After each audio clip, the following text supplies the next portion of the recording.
और आइए अब खबरों को विस्तार से जानते हैं। संसद के मॉनसून सत्र में वंदे मातरम को लेकर कानून पास हुआ, जिसमें साफ लिखा है कि राष्ट्र गौरव से जुड़े इस विषय पर अपमान बर्दाश्त नहीं होगा।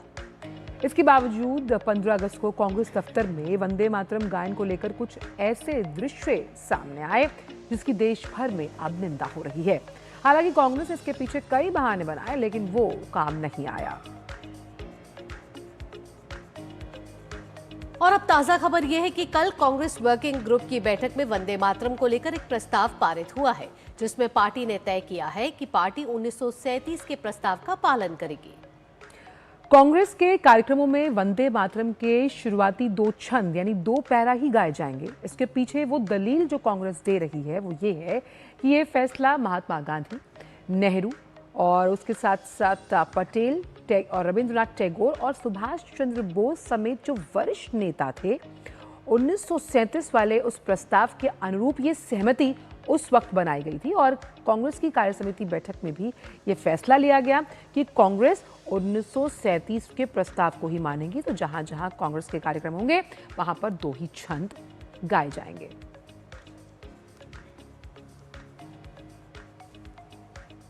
प्रस्ताव पारित किया गया था। उस प्रस्ताव में जब पारित किया गया सीडब्ल्यूसी की बैठक में महात्मा गांधी, पंडित नेहरू, सरदार पटेल, नेताजी सुभाष चंद्र बोस, मौलाना आजाद, राजगोपालाचारी, गोविंद वल्लभ पंत और अन्य नेता आचार्य नरेंद्र देव मौजूद थे। और रविंद्रनाथ टैगोर, गुरुदेव रविंद्रनाथ टैगोर के सलाह से ही वो प्रस्ताव पारित किया गया था। और आज उस पर चर्चा हुई। कांग्रेस अध्यक्ष ने उस प्रस्ताव के कुछ अंश भी पढ़े और इसमें कोई कंट्रोवर्सी नहीं है, कोई सवाल नहीं है। ये बार बार ये मुद्दा बनाया जा रहा है। और बीजेपी कांग्रेस के इस प्रस्ताव की अब खुलकर आलोचना और निंदा कर रही है। खुद बीजेपी अध्यक्ष नितिन नवीन ने कहा कि कांग्रेस ने अब अपने अपमान को एक प्रस्ताव की शक्ल दे दी। साथ ही कार्य समिति में ये तय किया कि कांग्रेस के मंचों पर वंदे मातरम की केवल पहले 2 छंद ही गाए जाएंगे। जब कुछ दिन पूर्व यही अपमान एक व्यक्ति के आचरण में उजागर हुआ था, तब कांग्रेस ने उसे संयोग बताकर टाल दिया था। और आज वही अपमान कांग्रेस की नीति बन चुका है। भारत माता की इस पावन वंदना का अपमान उन हजारों बलिदानियों का तिरस्कार है जिन्होंने इसी गीत को अपनी चेतना में रखकर राष्ट्र के लिए बलिदान दिया था। और ये केवल एक राजनीतिक बचाव नहीं, बल्कि उस वोट बैंक या फिर तुष्टीकरण की भूख का प्रमाण है जिसके आगे कांग्रेस ने हर बार राष्ट्र के स्वाभिमान को गिरवी रखा है। और कांग्रेस आज की नई मुस्लिम लीग बन गई है। तो साफ तौर पर भाजपा का ये मानना है कि किस तरह से वंदे मातरम को लेकर भी कांग्रेस राजनीतिक रोटियां सेक रही है और सियासत कर रही है। वहीं बीजेपी नेता सुधांशु त्रिवेदी ने भी कहा है कि कांग्रेस ने एक बार फिर साबित कर दिया है कि उसके लिए पार्टी देश से ऊपर है। वे खुद को संविधान और देश से ऊपर मानती है और अपने पार्टी प्रस्ताव को संसद से पारित कानून से भी ऊपर रखती है।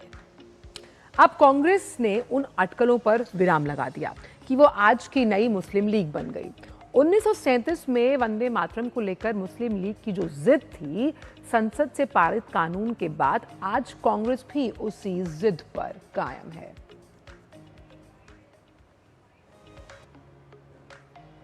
कांग्रेस पार्टी ने साबित कर दिया कि उनके लिए पार्टी देश से ऊपर है। इसलिए देश के संविधान के द्वारा प्रदत्त शक्ति के साथ संसद से पारित कानून से बड़ा है उनका कार्य समिति का प्रस्ताव। और वो भी कब? गुलामी के कालखंड की कार्य समिति। इस अटकलों पर विराम लगा दिया है कांग्रेस ने कि वो अब आज की नई मुस्लिम लीग हो गई है। क्योंकि जो जिद मुस्लिम लीग की थी 1937 में वंदे मातरम को लेकर, वही जिद आज संसद से पारित कानून के बाद कांग्रेस पार्टी की है वंदे मातरम को लेकर। गुलामी के कालखंड में अंग्रेजों के प्रति निष्ठा की शपथ लेकर मुस्लिम लीग के आगे घुटने टेक कर जिस प्रस्ताव को पारित किया, उसको स्वतंत्र भारत में आकर उसके लिए अड़ना अत्यंत ही दुर्भाग्यपूर्ण और कांग्रेस की देश के प्रति निष्ठा और संविधान के प्रति निष्ठा पर एक प्रश्न चिन्ह है। तो इस समय हमारे साथ हमारे संवाददाता जुड़ गए ज्यादा जानकारी के साथ। कांग्रेस और बीजेपी दोनों का रुख लेकर कुमार आलोक हैं और साथ ही शैलेंद्र मिश्र हैं। कुमार आलोक से पहले जाएंगे और वहां उनसे जानकारी लेते हैं कि कांग्रेस का आखिरकार ये निर्णय क्यों आया। कुमार, यहाँ मैं आपसे पूछना चाहूंगी कि वंदे मातरम विवाद पर अब सियासी उबाल है। कांग्रेस ने अपना रुख साफ कर दिया है कि 1937 का जो प्रस्ताव था कांग्रेस उसी को ही मानेगी। हालांकि संसद में भी पारित हुआ है कानून, लेकिन कानून का ना पालन करते हुए कांग्रेस अपने प्रस्ताव को लेकर आगे बढ़ रही है। किस तरीके से कांग्रेस की तरफ से प्रतिक्रिया आ रही है? देखिए, पहली बात तो ये है कि जब आप संसद में पूरा मानसून सत्र आपने देखा कि किस तरीके से मानसून सत्र को एकदम से वॉश आउट कर दिया, खास करके विपक्षी पार्टियों ने, और उसमें सबसे लीड रोल कर रही थी कांग्रेस।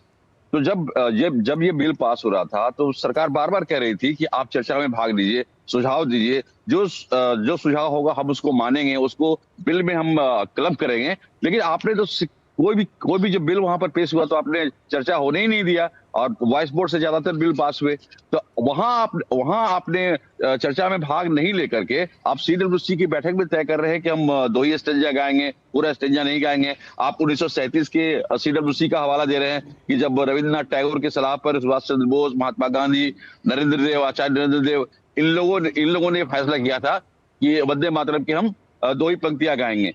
बाद में 1950 में जैसा कि कांग्रेस से कह रहा है कि डॉक्टर राजेंद्र प्रसाद जब राष्ट्रपति बने तो उन्होंने ये प्रस्तावना दी कि राष्ट्रगीत जो वंदे मातरम होगा, राष्ट्रगान जनगण मन होगा।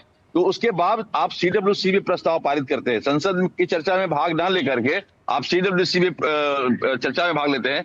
जब 1937 में सीडब्ल्यूसी में ये जो तय हुआ था आपका निर्णय, उस समय तो देश आजाद नहीं था, गुलाम था देश, अंग्रेजों की गुलामी में था। तो सीडब्ल्यूसी की एक महत्ता हो सकती है, लेकिन आज की डेट में जब हमारा देश आजाद है, हम गुलाम नहीं है और संसद सर्वोपरि है, तो संसद ने जो कानून बनाया है उस कानून पर ही आप प्रश्न उठा रहे हैं और कह रहे हैं कि हम 2 ही स्टेंजा गाएंगे। आपने देखा होगा कि 15 अगस्त के दिन जब कांग्रेस के कार्यालय में जब झंडोत्तोलन था तो वहां पर किस तरीके से वंदे मातरम का अपमान हुआ। सोनिया गांधी जो थी वो वंदे मातरम के गाने की मतलब गीत के बीच में ही उन्होंने डिस्टर्ब किया था माहौल को, तो उस पर भी बहुत भारी विवाद हुआ था। तो कांग्रेस आजकल सेल्फ गोल करने में माहिर है, और ये जो निर्णय है उनका, सीडब्ल्यूसी का जो निर्णय था, कल 4 घंटे बैठक चली थी, बहुत सारे बिंदुओं पर चर्चा हुई, लेकिन ये ऐसा बिंदु था जिस पर ये बवाल मच गया है। और ये कहा जा रहा है कि मुस्लिम लीग की जो प्रस्तावना थी या एक तुष्टीकरण की जो नीति है जो तमाम जो सेकुलर पार्टियां करती हैं, उसी का एक प्रतिफल है कि कांग्रेस पार्टी का जो सीडब्ल्यूसी का जो निर्णय था या जो प्रस्ताव पारित किया गया है वो आलोचना की दृष्टि से देखा जा रहा है। शैलेंद्र भी इस वक्त जुड़े हुए हैं हमारे साथ। शैलेंद्र, यहाँ पर साफ तौर पर कांग्रेस का जो दोहरा चरित्र है, दोहरी मानसिकता है, वो सामने आई है। लेकिन एक चीज जिस पर मैं चाहती हूँ कि आप रोशनी डालें कि जिस समिति का जिक्र कांग्रेस लगातार कर रही है, जिसमें सुभाष चंद्र बोस भी थे, रविंद्रनाथ टैगोर भी थे, एक खुला पत्र जवाहरलाल नेहरू ने खुद सुभाष चंद्र बोस को लिखा था और उसमें साफ लिखा था कि ये जो गीत है उस गीत को समझना उनके लिए थोड़ा मुश्किल हो रहा है। क्या जिस 1937 के प्रस्ताव का हवाला कांग्रेस दे रही है वजह तुष्टीकरण है या फिर उसकी मानसिक परेशानी? देखिए, 3 बहुत बड़े सवाल खड़े हुए हैं और कांग्रेस ने खुद ये बता दिया है कि उसकी सोच क्या है। बीजेपी का एक आरोप है, 1937 में जो प्रस्ताव पारित हुआ था, जैसा कि लोग बता रहे थे, तब देश आजाद नहीं हुआ था। उस वक्त मुस्लिम लीग का कांग्रेस से समझौता हुआ था और कांग्रेस को यह लगा था कि मुस्लिम लीग की तमाम नाजायज मांगे, गैर वाजिब मांगे भी अगर मान ली जाएंगी तो मुस्लिम लीग के साथ एक सहयोग आगे बढ़ेगा। बीजेपी अब ये कह रही है कि 1937 में आपने मुस्लिम लीग के दबाव में ये प्रस्ताव माना था, देश आजाद हुआ, मुस्लिम लीग और जिन्ना पाकिस्तान चले गए, लेकिन आपकी वही सोच कायम रही। और जब वंदे मातरम के 185 वर्षगांठ पर चर्चा हुई थी संसद में, अगर आप पिछले सत्र में जाएं तो ये बात उठा था कि पंडित जवाहरलाल नेहरू ने जानबूझकर इस तरह का माहौल बनाया जिसकी वजह से सिर्फ 2 स्टेंजा वंदे मातरम का गाया गया और बाकी छोड़ दिया गया। अब जब पूरा संपूर्ण वंदे मातरम गाने का संसद में बिल पारित हुआ, कांग्रेस ने बायकॉट किया और जो तस्वीरों को लेकर जो सफाई कांग्रेस की तरफ से 3 नेताओं की अलग लगाई थी, अब कांग्रेस ने खुद ही बता दिया कि सोनिया गांधी ने ही वो एक तरह से वंदे मातरम रुकवाया था। क्योंकि जब सीडब्ल्यूसी कह रही है कि सिर्फ वो 2 स्टेंजा गाएंगे, जब कांग्रेस की केरल की सरकार कह रही है कि वो वंदे मातरम 15 अगस्त को वहां बजा ही नहीं, तो ये बड़े सवाल खड़े होते हैं। इसीलिए बीजेपी अब कह रही है कि संसद के अंदर आपने बायकॉट किया, अब संसद में पारित कानून को भी ना मानकर 1937 में जो मुस्लिम लीग के सामने अपने समर्पण किया था, मुस्लिम लीग पाकिस्तान चली गई, जिन्ना पाकिस्तान चले गए, लेकिन मुस्लिम लीग की जो सोच है वो कांग्रेस पार्टी अभी भी साथ हो, कोई इससे नहीं दिखा है। साबानो प्रकरण में भी यही हुआ था, सुप्रीम कोर्ट के फैसले को पलटा गया था, संसद के जरिए राजीव गांधी ने वो काम किया था। जब 3 तलाक के खिलाफ जब अभियान, जब कानून मोदी सरकार लेकर आई थी, बिल लेकर आई थी, तब कांग्रेस ने विरोध किया था।